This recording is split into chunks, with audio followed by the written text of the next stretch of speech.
What if you could help others to find the power to heal themselves? Physically, emotionally, and spiritually. When I started teaching my classes, it was in 2002, and I was just doing the past life regressions and contacting the subconscious part. But then as the time went on and we found how powerful this was and what we could do with it, a lot of the students began saying, you know, advanced past life regression doesn't really tell what it's all about. This is so much more than that. We think you should change the name. So it was a few years ago we decided to change the name to Quantum Healing Hypnosis Technique. And this is the healing technique that we've now been teaching it, well, since 2002, that's 12 years. What if you could time travel with them? Visit mythical places or angelic realms, other worlds, other galaxies. Help others to speak to their higher selves. You can. Dolores has taught thousands of people from across the world how to use QHHT, and now you can learn her method by going directly to dolorescannon.com. And don't forget to mention the discount code MORETALKS.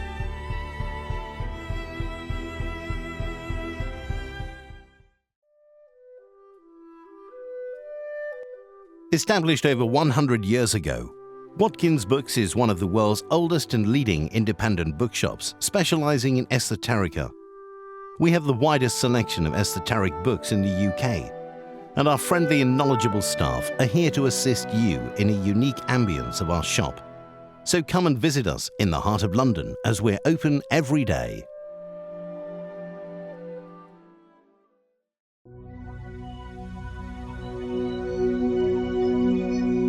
Does your book, film, resource, product, or business change people's lives for the better?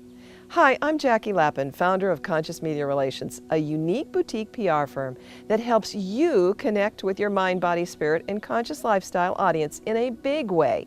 We reach 3,500 specialty media and all the key mainstream outlets in the United States. I invite you to explore our radio media tour that connects to 2,600 personal growth radio shows. There is just nothing else like it. Come check out our website and read our rave reviews.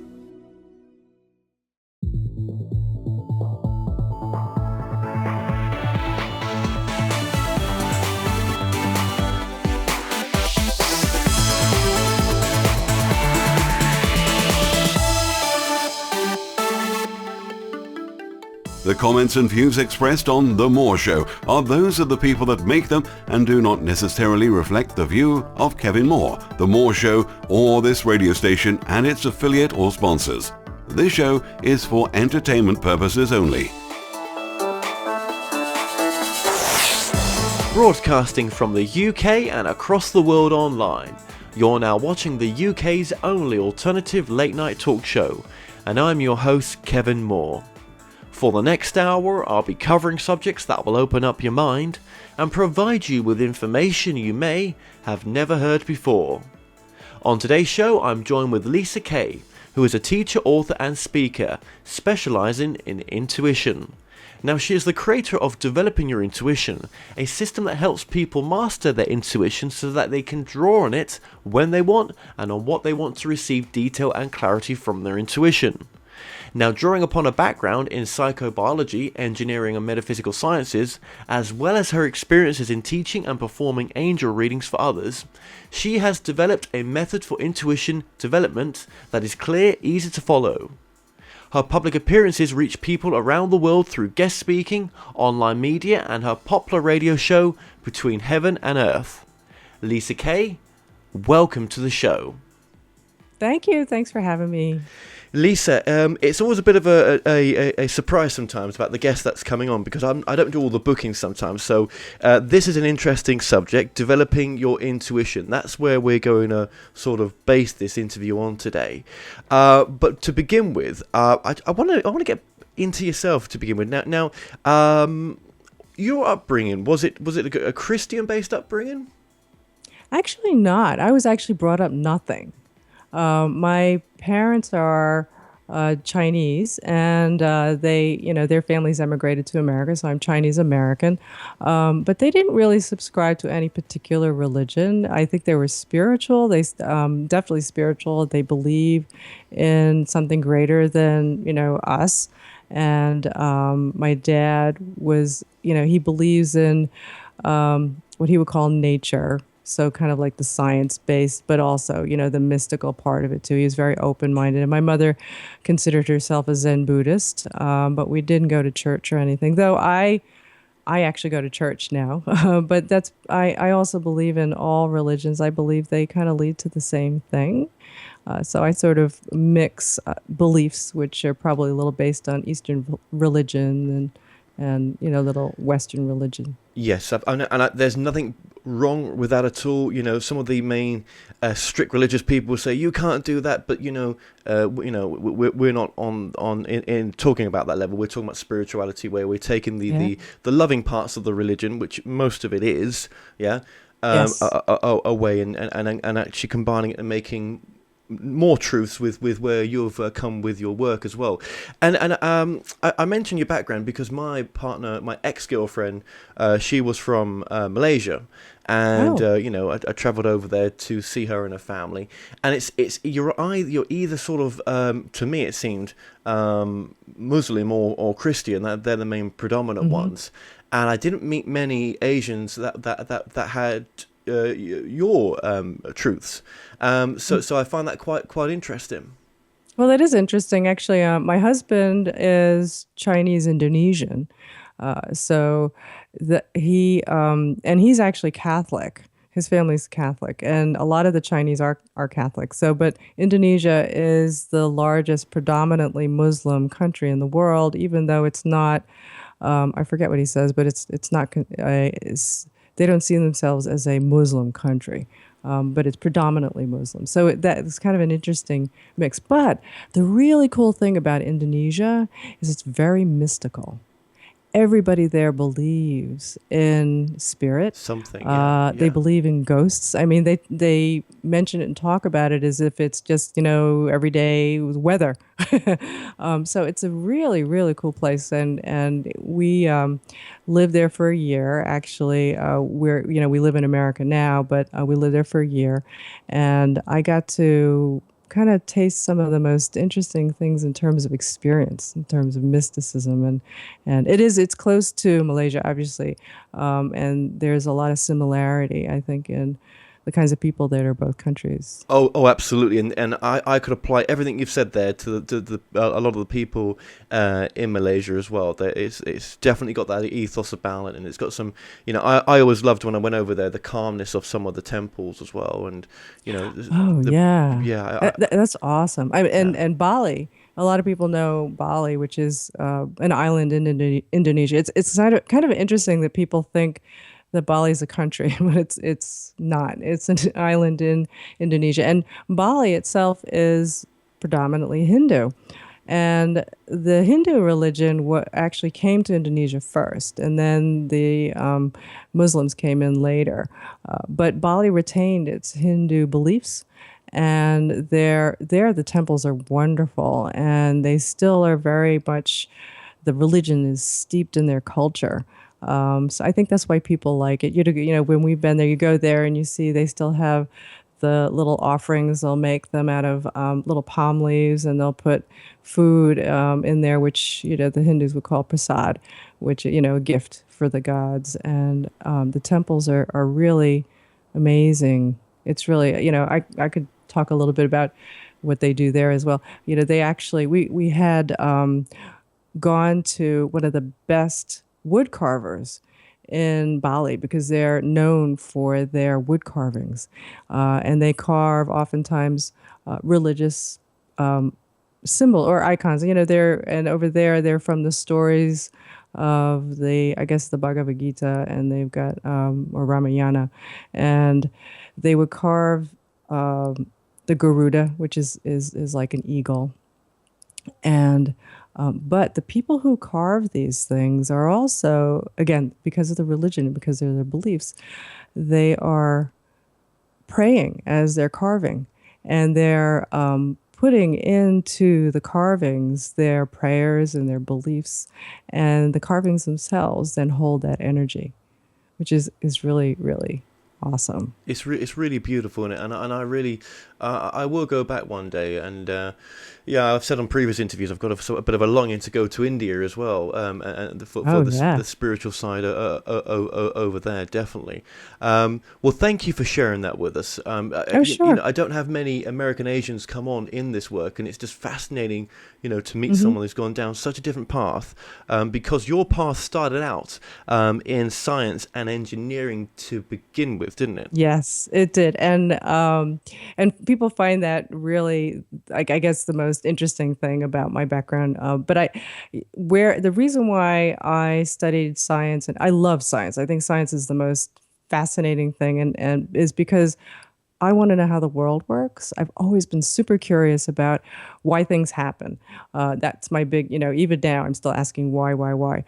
Science explains so much, and engineering also kind of teaches you how to put all those pieces together to make things happen. And I love that too. So I studied that, but I've always had an open mind. Again, I want to know how the world, the universe works. I figured that if we knew the workings of the universe, why perhaps if there is this greater consciousness, if we knew what it wanted us to do, that I could live the best life I could, right? So while I studied the science and it explains a lot, then I wanted to also learn about the things that science didn't explain. And those things tend to be more of the mystical world and mystical realms. So, I went on and I studied metaphysical sciences as well. And I've always studied spirituality and wanted to know how these things that, for example, intuitive abilities, how do people know not to get on the plane that later crashes? How do they know that their loved one was in trouble just at that moment, and they went to go seek them out, and they needed their help because they saved their lives or something like this? That to me was amazing, and science doesn't explain it too well, but metaphysics does. And what's really interesting is actually there is a lot of overlap between science and metaphysics, and I also studied energy, metaphysical energy healing. I studied the Chinese philosophy, traditional Chinese medicine, which really goes back into the Chinese philosophy of how the universe was created. And a lot of Chinese medicine and philosophy is based in that concept that everything is energy. And there's a balance between the forces of the universe, which they start out as black and white, yin and yang. And through that, they explain how nature works and also how energy works within all that. And to me, that was fascinating. And that kind of goes also into the sort of, quote, mysticism. How is it that they know certain herbs work or how acupuncture works and it heals people and does things? I'll tell you a quick little story. Apparently, the Chinese used Qigong and acupuncture and Chinese traditional medicine to heal. That was their main way of their main medicine. And they, when the communists came to China and took over, the Mao Zedong, who was the chairman at the time, wanted to become more Western. So what he did was he said, okay, no more of that Qigong, no more of that, old Chinese medicine stuff. We're going to go and do the Western approach. And so he brought in Western doctors and Western education, and they created hospitals and medical facilities. They started to find that people were not doing as well. And so they kind of pushed along, and then apparently someone in his cabinet got cancer, and he went to all the Western doctors, and none of them could cure him. And so he was getting more desperate. So what he ended up doing was one of his friends came to him and said, what you need to do is you need to go see this Qigong medical master. and he'll cure you. So he went and he got the traditional medicine, the herbs, and all the treatments, and this guy cured him. So when that happened, they found out, the government decided, hey, maybe there's something about all this traditional medicine. Maybe we should bring that back. So what they did was they started to bring it back and incorporate it into the communities. And the way they got people to go do it is what they said is, okay, what you need to do now is if you want to come into the clinic, of course, things are paid for there. So if you want to come into the clinic for medical help, what you need to do is you need to go first down to the park and do some Qigong. And every time you go, you're going to get a little stamp on this card. And when you get 30 stamps, then we'll let you go into the medical facility. Well, after a while, they were doing all these people were doing the Qigong. Less and less people needed to go into the medical facilities because it was helping them. Isn't that fascinating? I think that's amazing. It is. There's a lot to say about Chinese medicine. There really is. And I think you don't see the authentic side of it even in my country, where there's remedies. There's a lot more Chinese remedy shops that have opened up over the past years. But I think if you go to China, where it comes from, I think you'll find it's not so westernized. It's more traditional, and there's a different side to it as well. But thank you very much for sharing that amazing story. You mentioned there as well that you've got a PhD in metaphysics. Where did you get that from? There is a university called the University of Metaphysical Sciences, and so they have a bachelor's, master's, PhD program, and so I went through all of that, and it goes through a lot of different areas of metaphysics. Some of it is the sort of it talks about different religions and the different philosophies. It talks about energy healing, talks about metaphysical energy, all kinds of things. It's just a whole almost encyclopedia of information. And I thought it was so cool because it was like all of the things that I wanted to learn about was in one place. And I thought, well, if I'm going to learn about it anyway, might as well get the degrees as I go along. Absolutely. And so that's what I did. Was that more of an online program? Yeah, so it's a distance learning. That wasn't through the Edgar Cayce Center, was it? No, it's not Edgar Cayce. No. But it's a full blown. It's basically like 1,500 hours of study and exams. Yeah.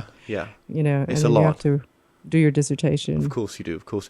And was there, just before we move on as well, was there any sort of material that's really influenced you in the spiritual areas? Is there any sort of authors that have really pushed you to go down the road that you've gone as well? I don't think there was any one person. I think really what has driven me is more of how to live a better life. And so I think it's a combination of the metaphysics, but also really more the spiritual side of things, and studying things like meditation and, how do you get to the point of being enlightened? And some of the teachers and the gurus, from India.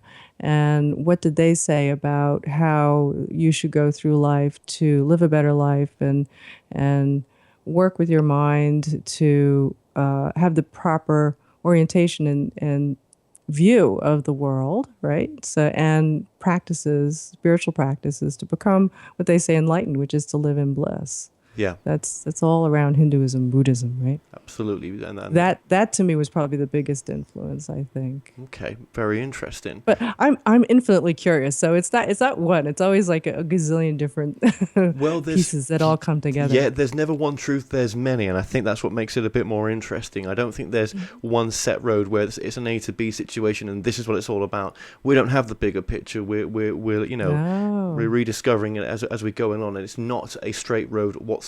So when one person comes along and says this is the truth, well, no, that's the truth for them. Wherever they got that truth from, there are many roads to the same place. Okay, now intuition. Let's get straight into it. What is intuition to you? Intuition. So the definition of intuition is knowing without knowing how you know it. And so it's the understanding or the knowing that comes from we don't know where. It's not something that we have deduced. It's not something that we have it's come from logic, and it's not really from experience. So that's the definition of intuition. And, different dictionaries will kind of swizzle that a little bit, but that is the bottom line definition. Well, people who base their lives just on fact will not like that definition. Right. Well, whatever fact is, right? So what do we really know? What is it? You're going to get me into philosophy here. How do we really know what fact is? So let's take, for example, for a long time, we thought that the sun went around the earth. Everybody on the earth thought that, right? And everything that we saw and everything that, even the measurements that they took in the sky, for the most part, made people believe that the sun went around the earth. But of course, we know that that's different. That's not the case now. And that, again, was from a different perspective, and also getting all the data and finding out, well, if we look at the planets and the way they move, they don't really go in a direction and a pattern that you would completely expect if the sun was going around the earth and everything was twirling, and the earth was the center of the universe. So they couldn't explain some of these funky little data points for the way the planets and the stars moved. And then, of course, Copernicus did. He was able to figure out that it's that we got it all wrong, that we're actually going around the sun.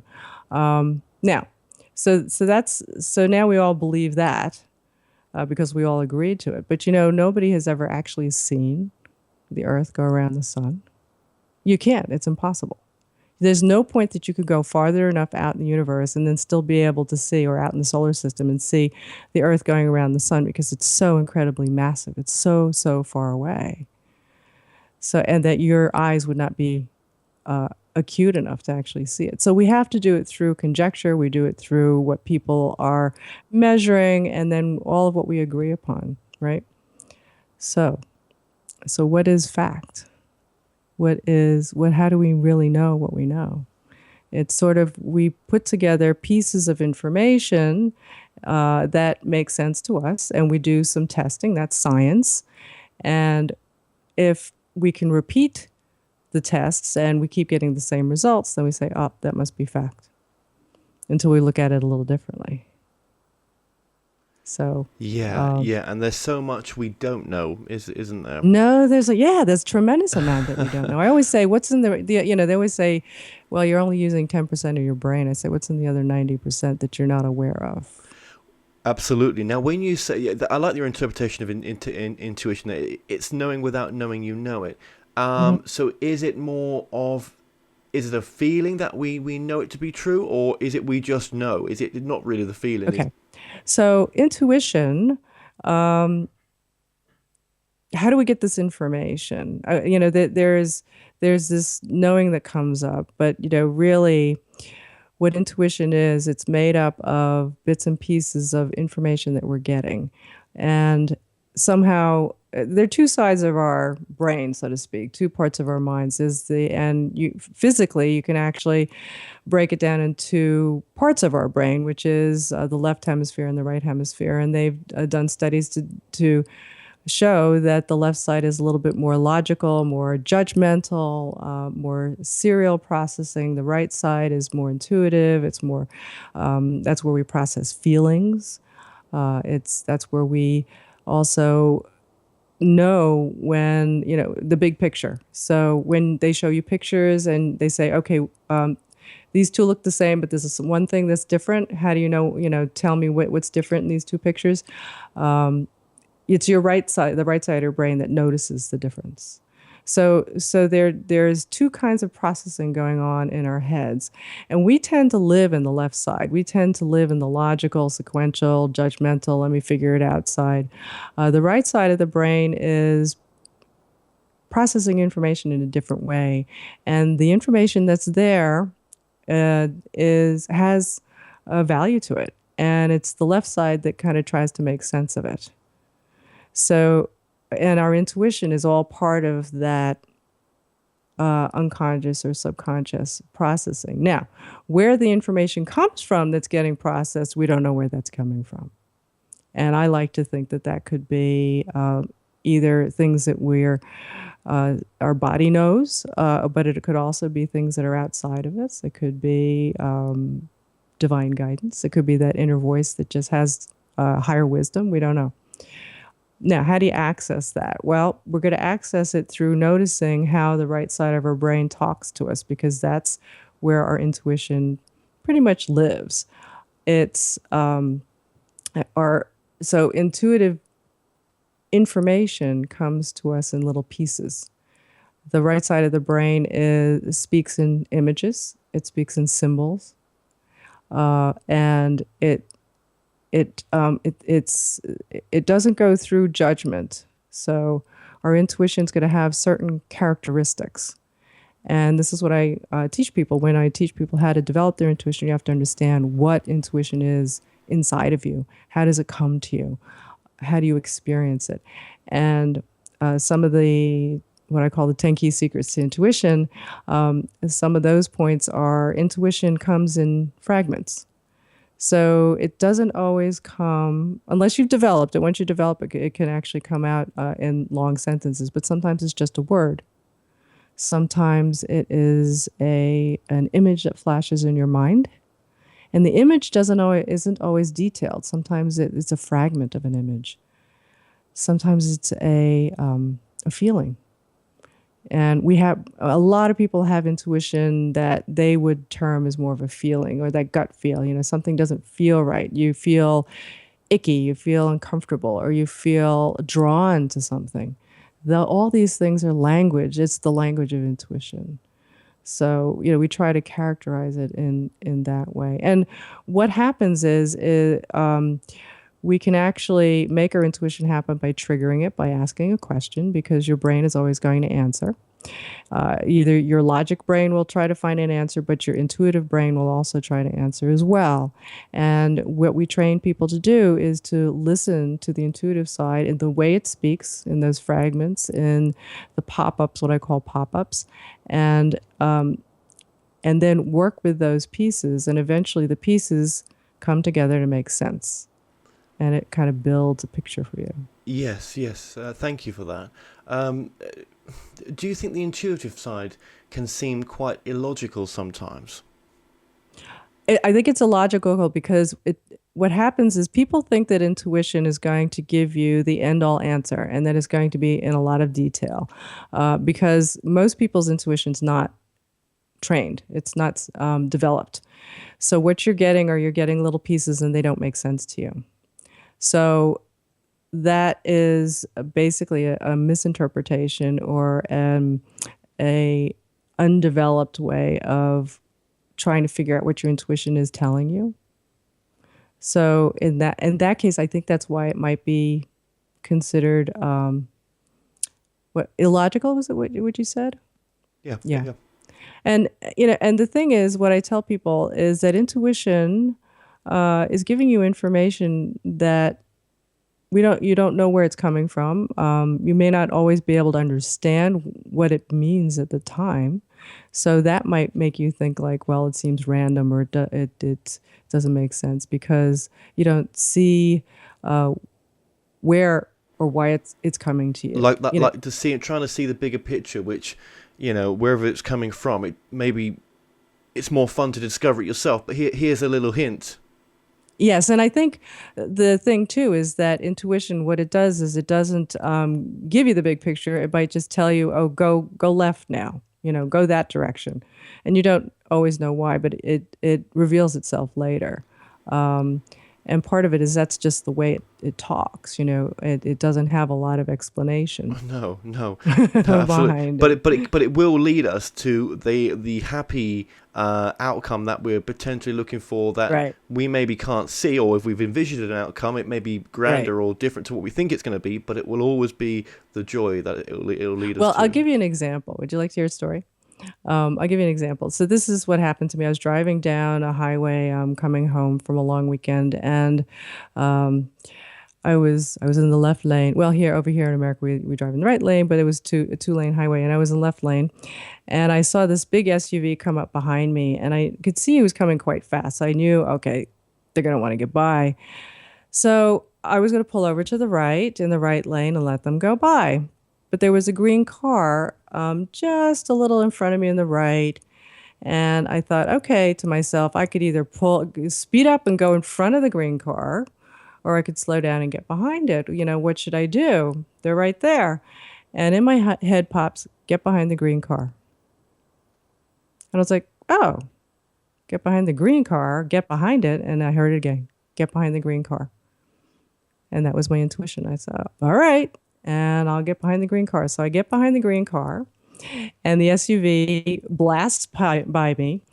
And 2 seconds later, we go under an overpass, and my husband points up and he goes, look, there's a policeman up there with a radar gun.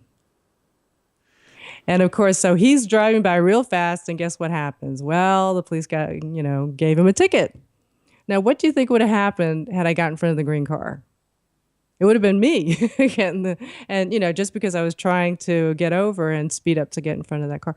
So that's how it comes. It wasn't saying to me, oh my gosh, there's a policeman up there with a radar gun, you're going to get a ticket, you better move over, slow down, get behind the green car. It just was short to the point, get behind the green car. Didn't intuition save your life as well?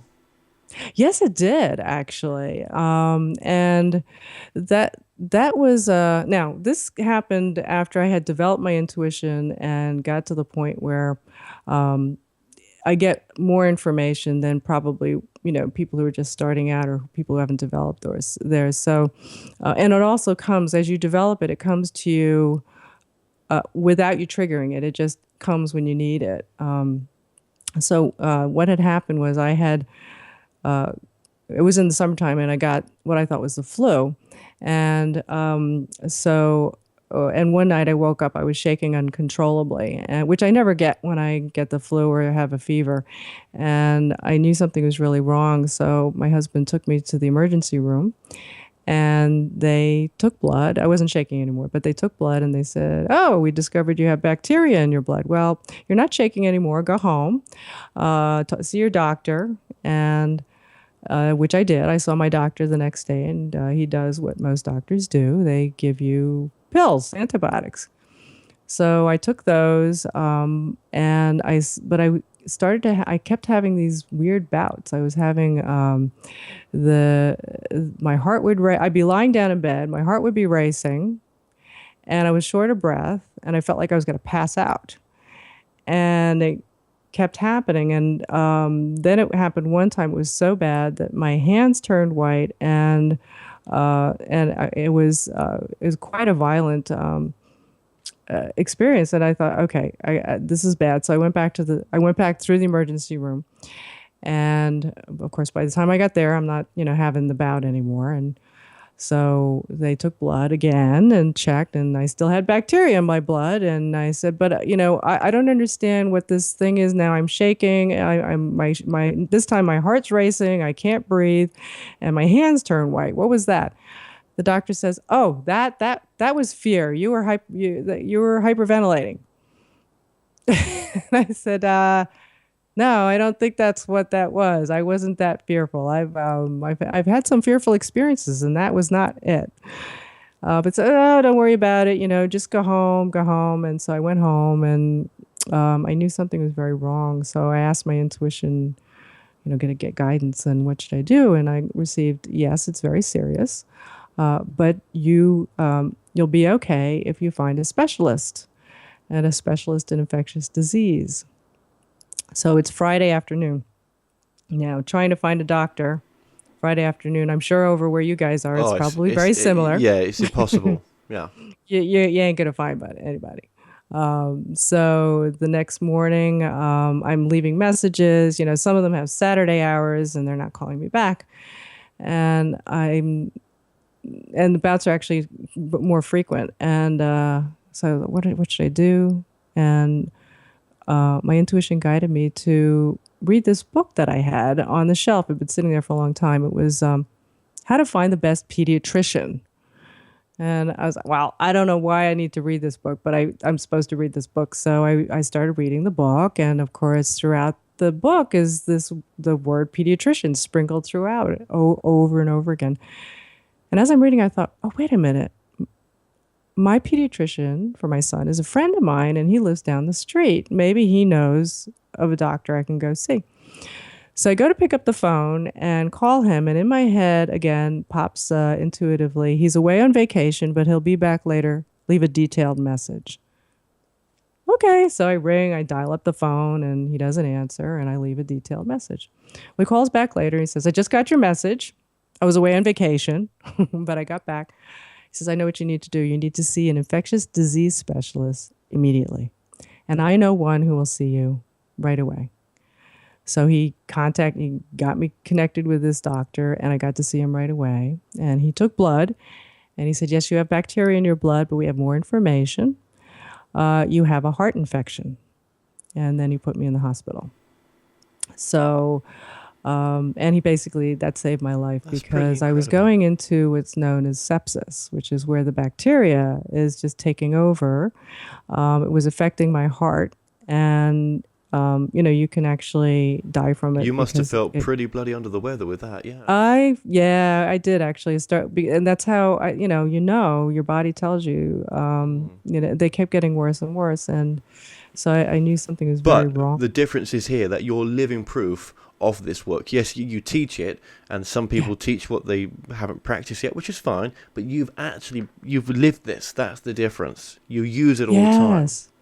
Yes, I use it all the time, and actually sometimes I forget to use it, and I have to remind myself that I can use it, and it's amazing, it's wonderful, and when you develop it and get to the point where it's a skill that you've honed, it leads you to amazing things. It saves your life, but it leads you to great people to talk to. Synchronicities happen more and more often, and it's fun. It's like magic. Yeah. So just so I got this right, and we've got to be brief here because I just want to move on with some other bits here. But sure. when you know your intuition's working for you, you're saying I'm going to point to my right here, but it may not look right on the screen. But it's the right side of your brain that you feel that message come from, or the more knowing side, or could it be in the sort of heart center as well? The message comes from. Well, the way it comes to us is it comes into our minds. It comes just you might think that you're imagining it because it really is in your mind. It's the same places where you are thinking. But the difference is the characteristics of the way things pop up in your head. You can deduce things and force your mind to think through A to B to C to D, or you can be sitting there open and things will pop up in your head. So they'll pop up as a feeling. It'll pop up as a word or an image. Some people I know they don't think they see things in their head. They don't see images, but some people do. Sometimes you hear things. You might hear music. You might hear a phrase. That's how it comes to us. And sometimes it actually comes to us outside. We might be guided to look at a particular sign. We might be, we might have something might look a little brighter to us. That's how it works. Does that make sense to you? Absolutely, it does. So some people will then turn around to say, how do I know that my intuition's not me making it up? I get that question all the time. And I'll give you the best correct answer, which you're not going to like. You have to practice. And what do you practice? Well, you have to develop your intuition. You have to know how to make it happen when you want and how to recognize the pieces as they come up, and then and practice that. And practice is just like anything else. When you're practicing learning how to play tennis, or you're practicing golf, or learning how to drive a car, you have to go out and do it, and then and know when it's not working for you and when it is, right? So let's say you're learning how to play tennis, you want to learn how to serve. And if you know how to tennis, you have to get the ball into the box. Well, when you're not doing it right, it doesn't go in the box. Maybe you hit it out of the court. Maybe you miss the line. Then that's not right. So, but when you do it, you are hitting it right and you get it in the box. You go, oh, I know how that felt. I know where I placed my foot. I know just how I held the racket. Right. And now with intuition, when you practice and you get a hit, when it is right for you, then you go, oh, I know how that came to me. I know how it popped up in my head. I know the image I saw. So that's what you have to do. And you talk about on your website, I think if people sign up, you talk about the sort of 10 key secrets to intuition, and there's sort of 10 bullet points in a sense that you cover. Is that right? Yes, there's a YouTube video that you can go see called "The 10 Key Secrets to Intuition." It's Right, we'll link that actually up now. if you go to YouTube and you just say "10 Key Secrets to Intuition," if you put that in the search, it'll pop up. But also on my website, if you go to my website lmk88.com and you sign up for my newsletter, you're going to get a free e-doc which has 16 exercises that you can use to develop your intuition at home all by yourself.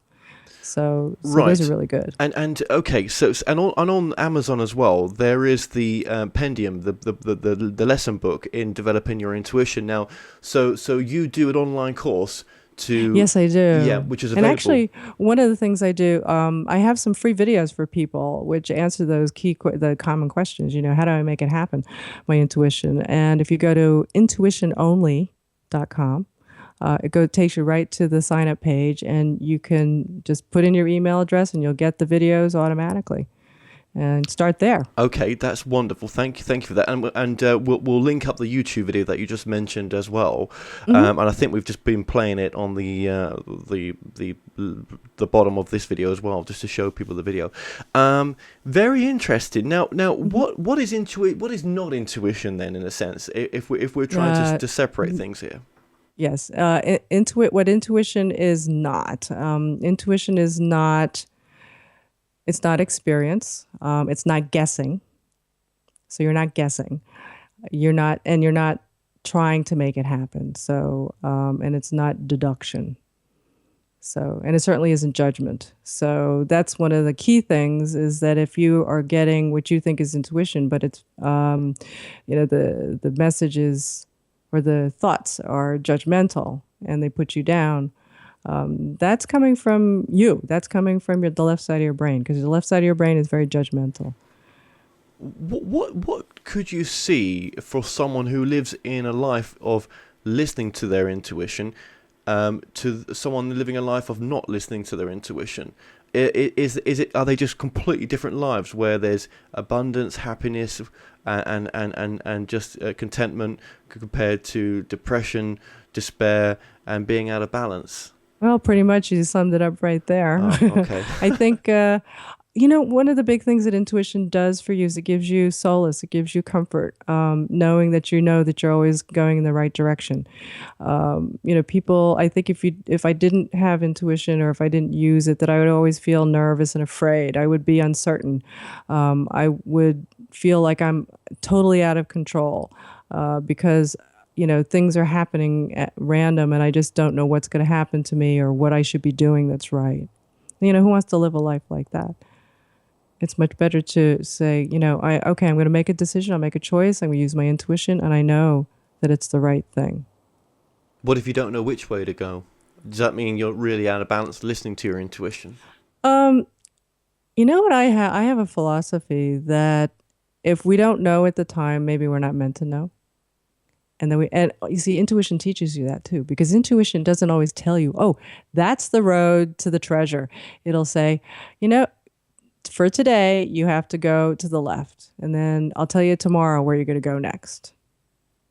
And so it allows you to take life a step at a time, and building that faith that you're always going to be guided to the very right thing. Just so I've got this right, because I want to move on just a few other bits. Yeah. You do one-to-one personal coaching as well, don't you?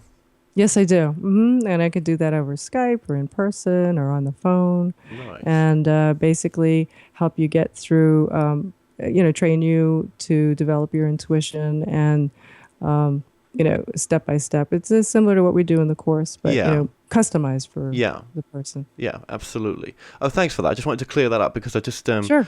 For those then thinking, right, okay, I can't do this by myself. I need help. This is what your life purpose is, as you see it now, isn't it? It is today.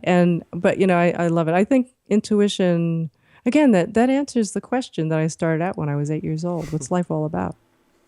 How do we know? What does the universe, the creator, whatever it is, want me to do? Well, this is the way you find out.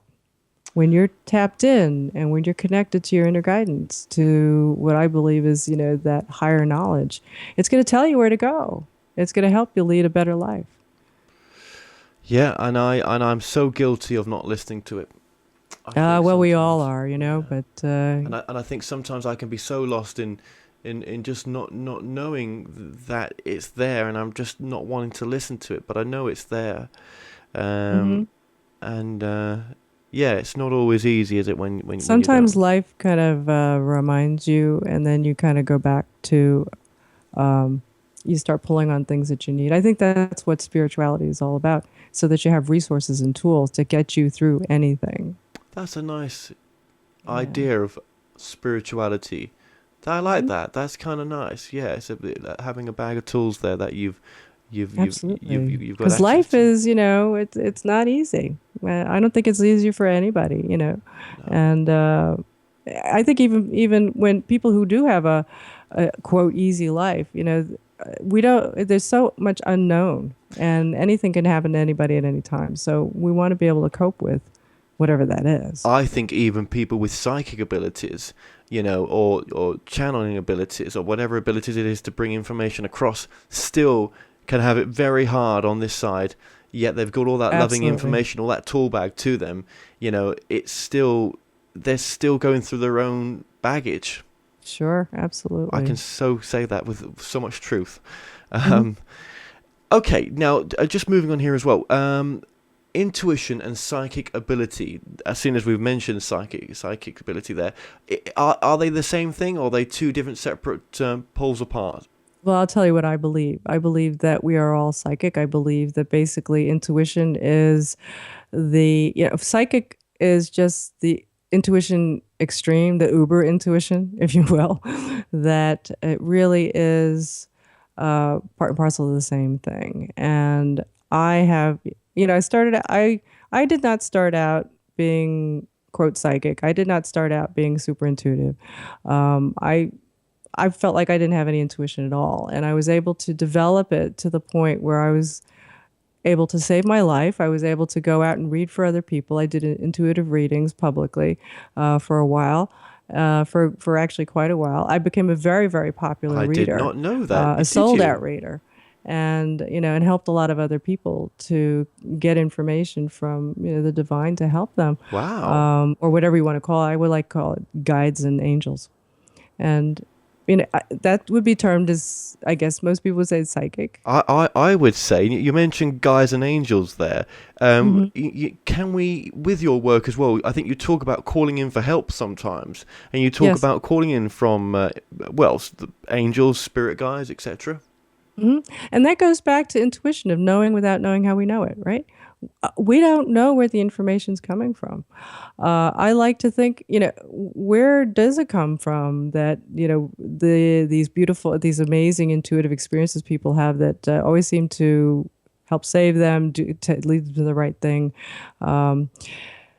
But I like to believe that it comes from beyond us, and that, if we have believe we have angels and we have guides, we have whatever in heaven or that the other side is helping guide us to help us, live life in a better way. And if we can tap into that information, that's going to be wonderful. And I think people would term that as well as psychic ability. Yes. Well, thank you for sharing that as well. Now, sure. Now, there was another direction to this interview, and I know we're just running out of time here because there's been so much great stuff to talk about, which was your other book, Grow Your Spiritual Business, How to Build a Business in the Internet Age. Yes. Where did the call to write that book come from the steps from the other book, from intuition? So I'll tell you how that came about. Actually, I teach developing your intuition, level one, and that's for the general most everybody. Then there's the advanced level, level two, and people often again want to kind of take it to the next step. Which again, as you get more advanced in intuitive abilities, and teach people how to read for other people, um, they want to go out and be intuitive readers. So I would start teaching about how to do that as I did as a business. And then I would also have people who would come to me outside of this and say, who also wanted to start their own business. How did you do that? How did you get started? What did you do? And I started to explain it to them. And I thought, I've got the course, I've got people asking me, so I created a standalone course called How to Start Your Spiritual Business. And then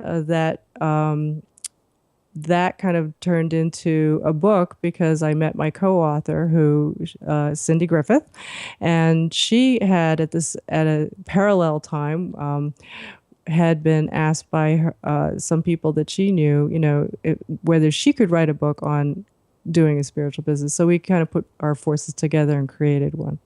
Yeah, I mean, it's what makes a normal business, a spiritual business, different to a normal business?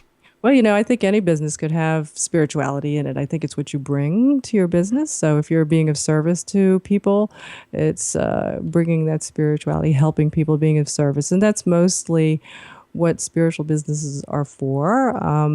There's not the best term for. Sometimes people call it maybe a holistic business, but it's really a business of service to enlighten, to educate, to help others, to help people heal. That's the kind of business that it is. And so that might be different, say, than maybe, I don't know, making widgets, making cars. It's maybe not a spiritual business. So I think I would term it that way, that it's really out there to help inspire and transform people and help and heal them. Absolutely. But do you think that if you looked at most businesses, like you mentioned cars there, it is of service in the sense that they're providing something that people need. Absolutely, yes. But I see, I've racked my brain about this as well. It is, okay, what is it? Is it maybe, because this is this is quite a big book, this Grow Your Spiritual Business. Do you think potentially it could be how we treat our customers, how we treat our suppliers, yes, how we treat our staff? Absolutely. I think, again, and we do mention this in the book, that it could be anything, really. It's what you bring to your business. It's who you are, how you live your life. I mentioned cars, but then I could also see it being a spiritual business, and that, well, how are you going to create a car to help other people? What's the best way to create a car that's going to serve them and serve their lives, get them around and get them around efficiently and safely and more comfortably, and so that's being of service. Actually, that's quite true, because when you look at it from that perspective, I bet you've mixed with clients who have come to you and used your work, and by coming from that space, they have actually attracted the law of attraction, in the sense that because they put that side first as well, the money that they desired in the end did roll in because they put the other sense first. That makes sense. Yes, and I think when you are being of service to other people, that puts the energy out and through your heart. Being generous and being of service and love. And when that happens, the universe is going to bring all that stuff back to you, because that's how it works. Yeah, I mean, I think that, this book, Grow Your Own Business, Your Own Spiritual Business, sorry, it is an interview in its own right, to be quite honest with you. But I think, the intuitive side that we've been discussing today is definitely at play in this book. It's seeded through it. Yes, I think. I think it's in a way the book is sort of a picture of me, because it's sort of putting the yin and the yang together. It's the practical side with the service from your heart side, and what the book is really about is nuts and bolts. How do you get your business started? How do you what are the mistakes you want to avoid? how do you get it up and running so that you're successful? And basic things. Some people don't know, well, gee, what should I call my business? What are the prices I should charge? What should I even choose as my spiritual business? We answer all those questions. Oh God, that's a good question. Yeah. What to charge customers? Yeah, I mean, because a business has got to make profit to be able to sustain itself. And that but money's how much okay. profit? And that actually getting money for your services is an okay thing. We talk about that, because money really is just another form of energy, and energy has to, again, yin and yang, be balanced. So what goes out has to come in. So if you're sending something out, if you just keep giving, then there's nothing for you, and you won't be able to give anymore. No, this is so true. Well, okay, we've mentioned that book. I did want to mention that book. I know this main basis for this interview was on intuition, but I know that is, like I say, seeded through that book. So for any of you out there who may, be looking at starting your own business, which is possible in the climate nowadays, a lot of small people that I know have become self-employed than they ever were. So it's a great book to look at. Now, I'd like to ask you, Lisa, what would you say, if you could is the most important message of your work? What's the most important? Oh, that's a good question. What's the most important message? I think for what I want to do for people is I want to help people live a life, the best life they can, and through what I would term the basis for our inner growth, which is, I think is spirituality, everyday, what I would call everyday spirituality. And that comes from working with who you are inside. And that's why, intuition is the thing that's the key. That's the key in the lock that's going to open up your life in the universe to bring you everything that is meant for you. Absolutely. Well, it's been a complete pleasure to have you on. We've been linking up all your books as well. And as we've said, there's many ways to get in contact with you, mainly if we go to the website, which is on the screen now as we speak, so they can do that. Just before we finish here as well, I'll take this bit out, but I'm just thinking if there's anything more that we want to mention. There was something there. There was something, and it's just gone from my head. I hate that when it does that. Okay. I don't think so. All the stuff that I do. Yeah. Radio show. I've got the books. I've got the courses. Oh, I know what I can ask you. I'll do this. Yeah. I'll do this. Mm-hmm. Yeah. Thank you so much for that advice there, and 2 seconds. Well, thank you so much for sharing that with us. Yeah, if I had I know I've said I've already had done my final question, but really I'd like to ask you, where do you see your work going in the future? You know what? That's wherever spirit guides me. I don't know. Ultimately, and that's what I would like to do is, allow whatever my guidance tells me to go. But where I really would love to go is I want to go out and reach more people. I want to be able to share what I've learned, what I've discovered, and because that's what I love to do. I'm infinitely curious, and I want to learn more about the world and how to live a better life. And then I love to share that. And that's what, if I could do that through speaking and through online and podcasts, and I'm going to go out and do it that way. Well, good on you, and that's a really fantastic answer. Well, look, Lisa Kay, thank you so much for joining us today. Oh, well, thank you, Kevin. It was really lots of fun. Thanks for having me. Well, we've come to an end on tonight's show. Don't forget that you can listen and watch all our past interviews on the More Show's official YouTube channel. Remember to subscribe to our YouTube channel for new daily shows. You may also find out more on all past and upcoming guests on the show via themoreshow.co.uk, and do like us on Facebook and Twitter for the latest updates. So until next time, be safe.